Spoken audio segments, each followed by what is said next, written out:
Le chiamano le perle verdi dei Colli Euganei, sono i piselli, pardon, bisi, di Baone, che da secoli rappresentano l'eccellenza dei dolci versanti a sud del comprensorio collinare padovano.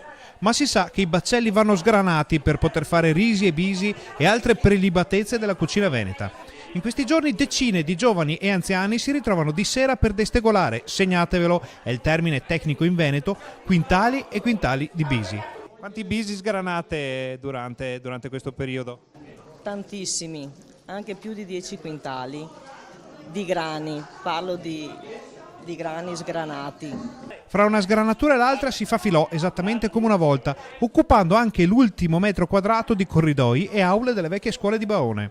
Il profumo dei bisi appena destegolati inebria gli sgranatori, che tirano tardi fra una canzone e un pettegolezzo di piazza. Ma l'arte della sgranatura non è cosa da tutti. La tecnica qual è? Uno alla volta, con le mani e con tanta pazienza e tanta voglia di far bene, veramente. Mi fa vedere come si fa? Partiamo da qua, dipende anche se sono...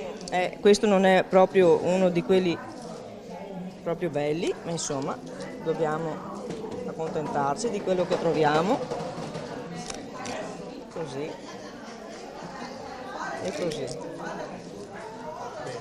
Il meteo di questo maggio davvero inusuale sta facendo preoccupare i produttori di bisi di Baone, che però stanno ottenendo ottimi risultati in vista della festa che si svolgerà tra la fine del mese e l'inizio di giugno. Quest'anno il tempo ci sta mettendo alla prova, effettivamente vediamo effettivamente tutti come sta andando la situazione meteorologica. D'altro canto possiamo dire che stiamo finalmente raccogliendo, siamo un po' in ritardo, ma la produzione grazie alle basse temperature ce li sta tenendo di ottima qualità.